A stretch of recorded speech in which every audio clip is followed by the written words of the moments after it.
The ill-fated Hindenburg on her last flight sails over New York.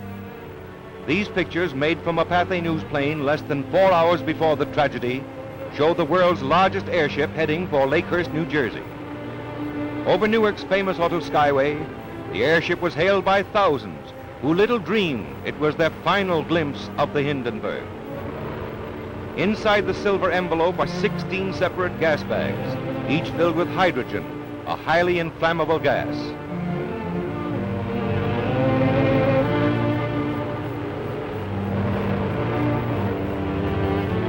From the ground, you can see the forward control cabin from which the ship is operated. The windows along the side indicate the location of the passengers' quarters, in which many were carried to a flaming death. Approaching Lakehurst, the Hindenburg appeared a conquering giant of the skies, but she proved a puny plaything in the mighty grip of fate. It almost seemed as if fate had set the stage for the horrible tragedy. A graceful craft sailing serenely to her doom. For 3 hours, the dirigible circled the landing field at Lakehurst, New Jersey, dumping more water ballast than ever before in vain efforts to level off.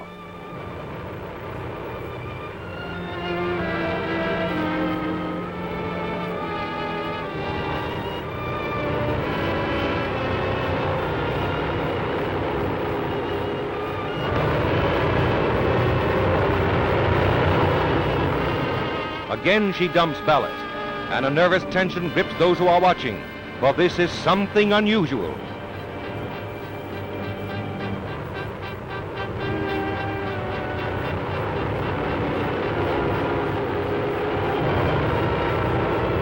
There goes more ballast, but the tail is settling in spite of all that has been dumped.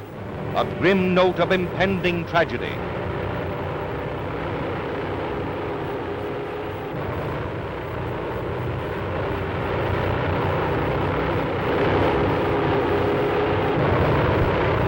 Finally, the landing lines are dropped. These scenes were filmed by Pathé News cameraman William Deek, and you are about to see the pictures he got when the ship exploded. Those aboard leaping for life from a flaming inferno, the actual crash of the Hindenburg, an airship destroyed in less than half a minute.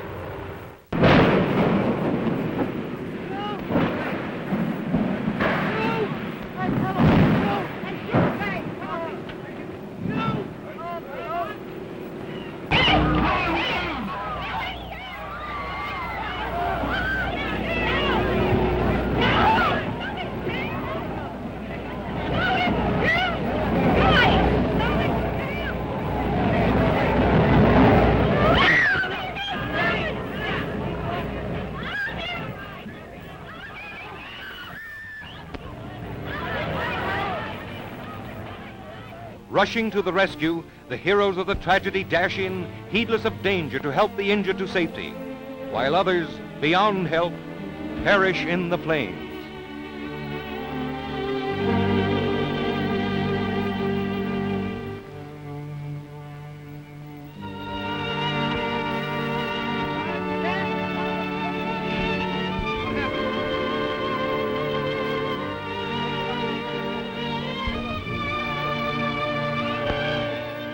The blazing aftermath reveals the extent of the disaster, an inferno which became a flaming tomb, a twisted mass of the scorched skeleton of what was once a mighty airship.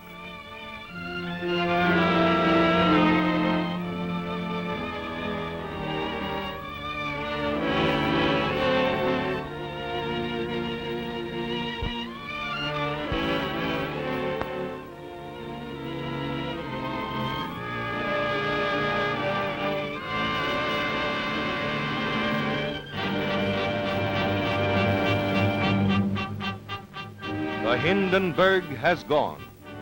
She represented man's latest attempt to conquer the Atlantic by air. Her tragedy will not halt the march of progress. From her ashes will arise the knowledge, from her fate the lesson that will lead to a greater and a better means of mastering the air. If so, her dead will not have died in vain.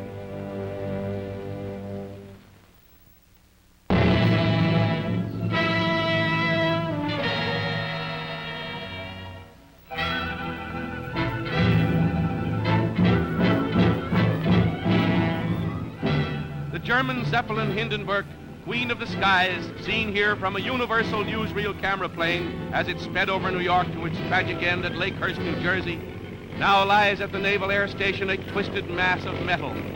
Shortly after these pictures were taken, showing the great Skyliner saluting the millions watching it from below on its first trip of the season, the huge craft exploded while docking and blazed to a fiery end, taking the lives of almost half its 99 passengers and crew. Hours late on its trip from Hamburg because of headwinds, the Zeppelin had to ride out a thunderstorm along the Jersey coast before heading for the air station and nosing its way to the mooring mast. The wind is bad and the docking is a ticklish one, but it's all a thrill for the crowd of happy passengers eager to land after their transoceanic trip. Slowly the big ship warps in and the ground crews rush for the mooring lines. In another 10 minutes or so, the great aircraft would have been snugly docked. But as the passengers crowded the windows to watch, a roar and a burst of flame near the big tail fins turned the ship into a flaming inferno.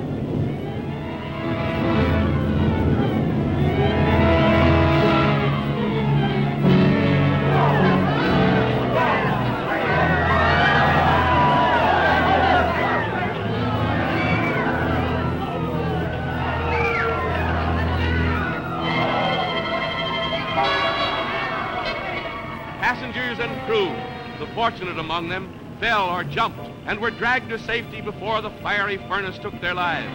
Heroic work by Navy and Army men risking their lives around the white-hot skeleton snatched more than one dazed and half-burned passenger from the blazing wreckage. But for the most of those trapped in the incandescent tangle, there was no hope. It's the greatest of miracles that anyone came out of the disaster alive.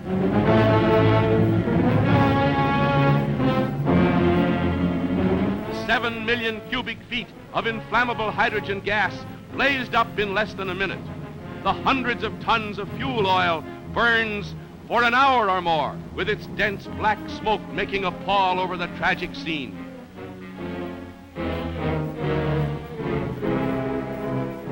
In all the history of air disasters, this is the worst, the most terrible. Hailed as the luxury liner of the air, the Hindenburg's horrible end has shocked the entire world. The pride of the skies reaches its journey's end.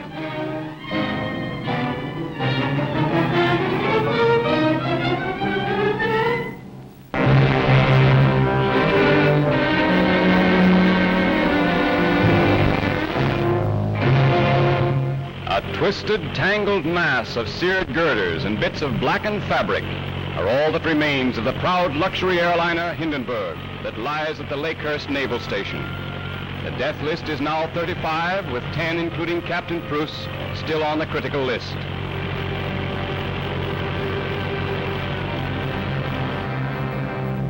With the next morning's first light, a naval inspection board headed by Captain Haynes inspects the wreckage, as others search the still smoking ruins for a possible clue that might yield a key to the mysterious disaster.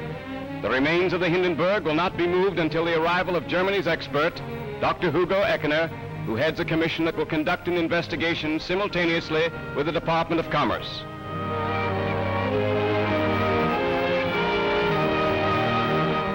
German Ambassador Hans Luther was the first Reich observer to arrive, visiting the injured at the hospital in nearby Lakewood, but refusing to comment on anything connected with the disaster.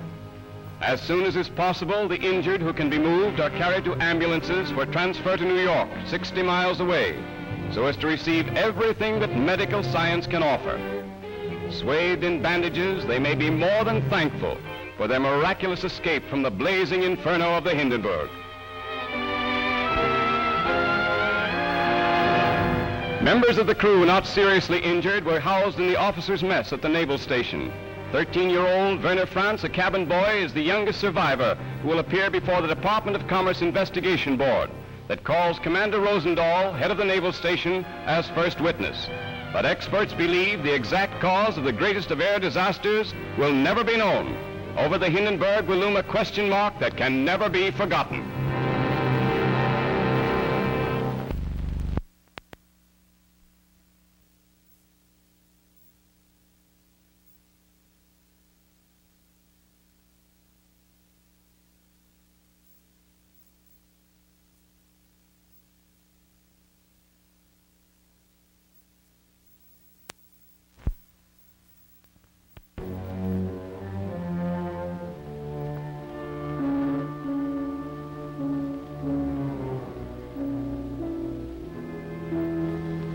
How did this tragedy happen to the Hindenburg? The world wants to know. And the highest United States authorities are driving to learn why 20 died at the very instant of landing the world's greatest airship. Here is the end of the first trip of 1937, end of all things for the Hindenburg, last of her 21 American voyages.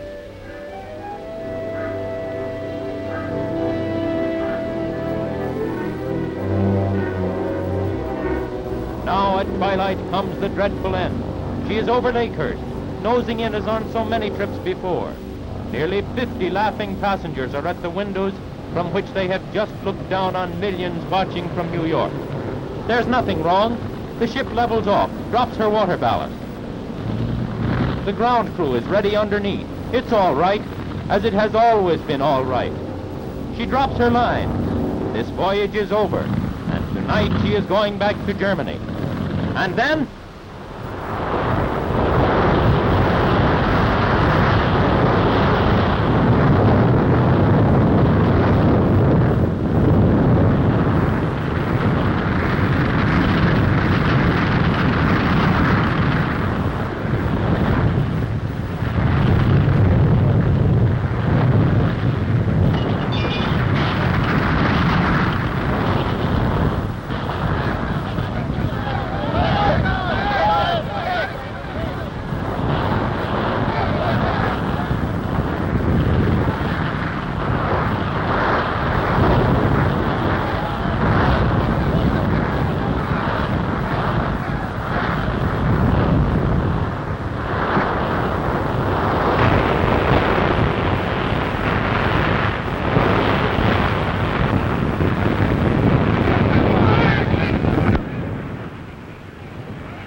And so perishes the great Hindenburg at the home port of the vanished Shenandoah, the Akron, and the Macon.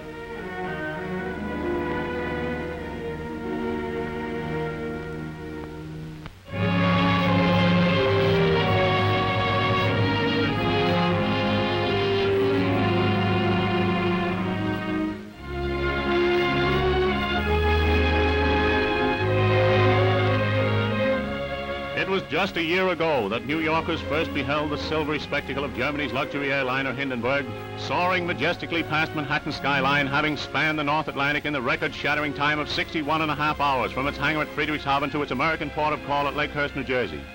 Today, with veteran Captain Ernest Lehman aboard in an advisory capacity, the greatest lighter-than aircraft ever built nears the completion of her 21st Atlantic crossing, her first of this year. Encountering storms and headwinds during this ill-fated voyage, the giant dirigible noses toward the Lakehurst mooring mast today, having just ridden out a brief electrical disturbance, and now that the wind has subsided, she releases ballast, preliminary to easing her vast hulk into the hands of the Navy ground crew, awaiting the landing lines by which she is gently drawn to earth. Her 50 passengers impatient, eager to arrive at a journey's end. Scarcely 300 feet above the ground now, portholes open, landing lines are thrown. Hovering so close to Earth, one is impressed by her mammoth size, her great framework encasing 7 million cubic feet of highly inflammable hydrogen. Careful maneuvering by expert hands have all but warped her into the hangar. Motors are idling. All seem ship-shape to the scurrying crew below, when suddenly...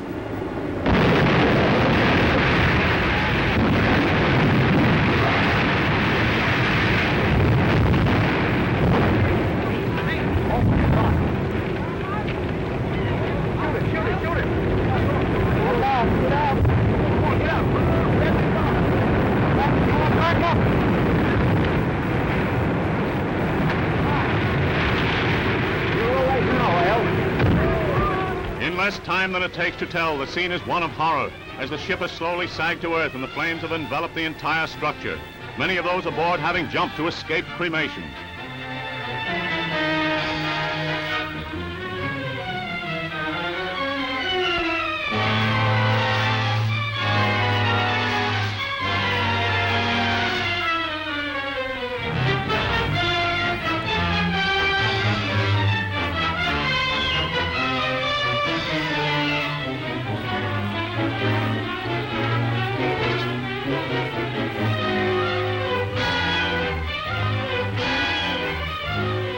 Estimate of its toll on human life stands at 50 dead, with many of the 50 persons pulled from the flames not expected to live. A nightmare 20 seconds. Incredible it seems that the specter of death could stalk so quickly, so completely. For here in this appalling tragedy is written the worst disaster in aviation history.